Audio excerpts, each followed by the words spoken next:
Press start to begin.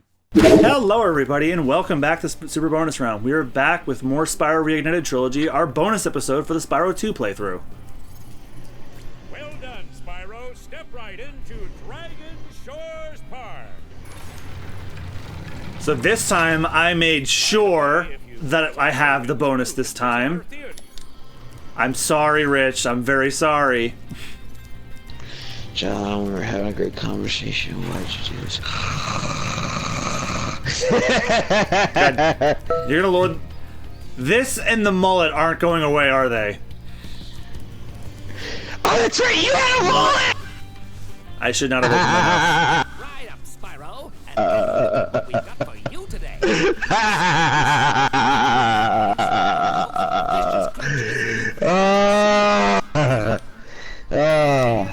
Alright, so basically the Spyro 2 bonus is you just go to a theme park and you play fun little mini games, including a dunk tank with some of the enemies. The only complaint I have about this is Moneybags is not in this one. Yeah, and the fact that you can't show blood, you can't show blood, you can't show sharks. So yeah, we kicked his ass in 3. We'll be fine. yeah. The reward for doing all these mini games is stupid, but these mini games are kind of neat. I love the roller coaster one. We're gonna do that one last, because that one's actually kind of challenging. Oh, that's the rock biter looking thing from Fracture Hills. He's probably dead because he sank. Pretty easy, isn't it? Another one of these tokens. And if my Pokemon knowledge hasn't eluded me, rock types are weak against water. And so is ground. Yep. Oh, it's the asshole penguin who wanted to send those turtles into a soup bucket. Well, guess what? Die, bitch. It's penguin soup tonight. Wow, you really are a Well, Take this, technically Spyro. penguins can swim, so So he's just getting a nasty dip. Have another shot if you yeah. like it. Okay, I think that's just an employee. But All right, that's the yeah. So what was that big announcement you were telling me about? Okay, so we were talking about E3 last episode.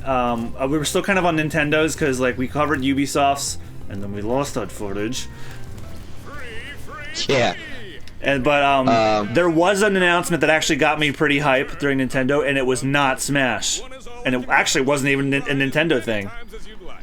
Finally, No, after several years of never coming stateside or even in the West at all, the collection of Mana is now on the Switch in the US. Hop aboard, my friend. So yeah, Final Fantasy Adventure for the Game Boy, Secret of Mana, the Super Nintendo game, and for the first time ever outside Japan, Seiken Densetsu 3, or now, as it's now known, Trials of Mana, are now all on the Switch in America. So I've been vying. You guys have heard me drop hints on streams and on Super Bonus Run episodes. My dream right now is to do a 3-player co-op of Secret of Mana. And I need to find the right 2 people to do it with, and I haven't found them yet. And I also didn't have the game Secret of Mana yet anyway, but once I get the collection of Mana, I'm going to be able to do it. Did you ever play any of the Mana games? No. I played a little bit of Secret of Mana. It's really, really fun. Like it's like an action RPG where basically there's not turn-based. It's like free roaming, and you have attacks, but there's like a cooldown time between attacks. So if you keep mercilessly attacking, your attacks aren't going to do shit. So you have to time them with your cooldown to make them the most effective. And the soundtrack is delightful. Like that song from the first world map. I could listen to that on a nice spring day and just take a nap. It's that serene. All right, next up. I hear you're a pretty good shot. How'd you like I to love the redesigns on the Norks. Like they were kind of generic looking in the original 2, but I actually really like these outfits for them. Like they still dress like slobs, but at least they're trying to look fancy. Okay, I'll set the timer for you. One announcement that was kind of had me confused because I saw it on the pre-register or the pre-order list at GameStop. They're bringing Wreckfest to PS4 and Xbox One, and I'm like, but this fucker's been on PC for like the last 2-3 years now. Well, they probably Like, didn't have demand for the console versions. No, like that's the thing. It's not really that popular. That's the problem. Like it just like that's just a pure example of, yeah, we just are gonna try our best with console, see if it works, and it'll probably end up being a flop because no one's really ever heard of it outside PC. So it's just like, yeah, I mean, it runs perfect on PC, as it should, but that's where it should stay. But then again, I don't know what they're up to, so. Not to mention they're still advertising it at like 40-50 bucks on computer, and it's like, are you serious? You guys have been out for like the last 2-3 years now. You don't need to be that high anymore. Yeah.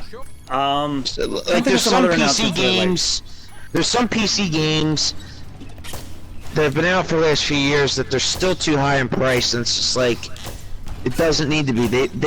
They've been out for that long already. Like, come on. I can understand if it's been out for a year and stuff like that, but like when it's like 3-4 years, no, sorry. Like, you gotta drop the price, you know, at least a little, because you know what? Then no one's gonna buy it. And on top of that, Nintendo. yeah. They like never lower their prices until they do, and they stay that way forever. Then you're gonna have the new Fire Emblem game coming out on Switch. Oh yeah, I'm still keeping my eyes on that one. That would be a fun one for the channel. But, I don't know if it's gonna be a Dynasty Warriors one again, or if it's gonna be a different one. Nope, traditional Fire Emblem. Oh, then I'm hype. Because if it's gonna be a traditional, then you bet your ass. So yeah, it's not another Warriors game. It's, the guys behind Dynasty Warriors are doing a Persona 5 spin-off, so it's not that. Well, I still have my copy of Fire Emblem Warriors, so I got rid of mine because I wanted to play on the channel, but then we just didn't, and then I traded them while it was still worth something. Yeah, gotta make that $80 worth something. Yeah. But what was it? Like I am actually pretty thrilled for Luigi's Mansion 3. Luigi's Mansion is low-key one of my favorite games of all time, and I didn't like 2 very much on the 3DS, but 3 looks like it's promising to be a mixture of the best things of both the original games, because they're actually adding new combat mechanics to Luigi's vacuum. Like, you can pick people up with the vacuum and then smack them. So, catch them in the suction and then smack them. I do like that mechanic. What's some... God, the collection I'm on was... Like, they did announce new No More Heroes. No More Heroes 3 is coming. Exclusively to Switch, I think. Oh yeah, they did announce that Spyro is coming to Switch. They kind of dropped it, like in the... Like, you know, they do that sizzle reel of, like, here's all the things our third-party developers are coming. The first one was Spyro. I'm like, oh, there it is. Shit. I was gonna say, oh, what did Sony do? And I'm like, oh yeah, nothing. Well, Sony's gonna be doing their own thing from now on anyway, so... Yeah, but I think they canceled, like, PlayStation Experience, too. I think they're just doing their Nintendo Direct thing. Which, okay, fine. They had a nice focus on the Medieval remake, which I am still thrilled for. But now it's just like, okay, Sony, what are you guys going to be doing now? And it's just going to be like, oh, you guys really don't have shit to offer. Yeah, it's like they're still... Again, they're probably it's because they're pulling back to focus on the next console. So... Yeah. Which again... Rumor has it they're working to make the performance so good that they'll get rid of loading times altogether. Yeah, so again, that remains to be seen. And, yeah, it sure does. Yeah, so we'll see if that's where they got their focus right now. And okay, you know, I understand that because kind of did that with the 4 a little bit.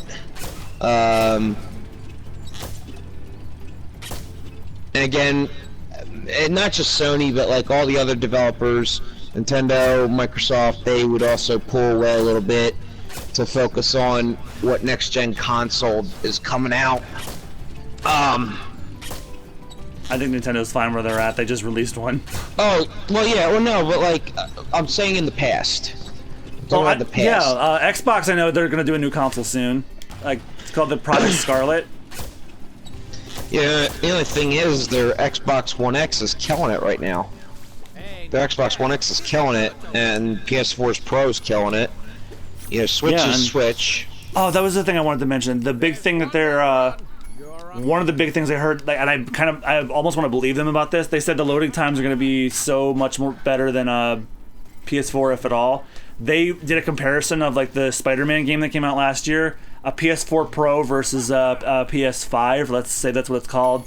The loading time for like fast travel and Spider-Man was like significantly reduced. Like better than a PS4 Pro. Well, here's the thing that I'm kind of curious about is that how are they able to do that comparison? Is it because they already have the system built, or is it because... I think they have the system built.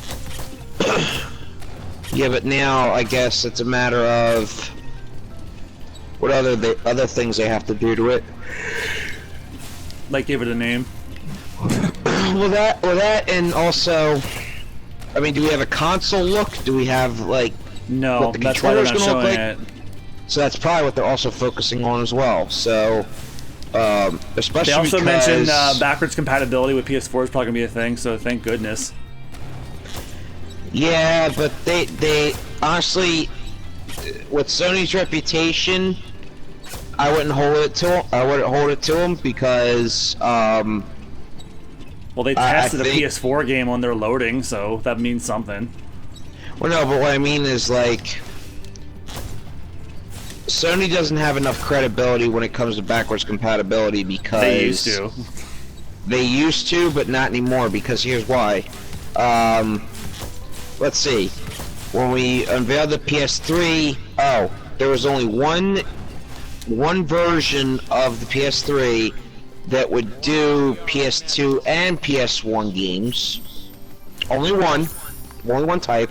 All the other ones would do PS1 games just fine. Then the PS4, when they had that big hashtag movement where it was PS2 to PS4, and they even were like, "Yo, what would you like to see?" Use the hashtag PS2 to PS4. Let us know what you would like to see. Yeah, and there was a lot of people. On my wish list, and then there was a lot of people that had put a lot of the same shit that I put down, like the old SOCOM US Navy SEALs games, the old 007 games, and stuff like that, and yet not even a peep. Yeah, there must be like a licensing thing going on. Well, that, and also I think they were only portraying to, notable titles that they know would sell. Like, obviously, case in point, where is the one title that they automatically put on as part of that PS2 to PS4? Every fucking Grand Theft Auto from 3 to, from Grand Theft Auto 3 onward. They put all of them on there. Well, the actual launch title for that program was a title near and dear to my heart. My very first PS2 game ever, Dark Cloud 1. Like, well, yeah, and again, that's I shrieked when they fucking put that on there. That's a noticeable title. And then they put Dark Cloud 2 on a year later. Oh, yes. Oh, I just realized we finished Dragon Shores, so now Spyro 2 is done. So next time on the Super Bonus Round is the real last episode of Spyro Reignited Trilogy, because we're going to the Super Bonus Round, our channel's namesake. So thank you guys so much for watching. We'll see you guys next time. Bye-bye. See ya.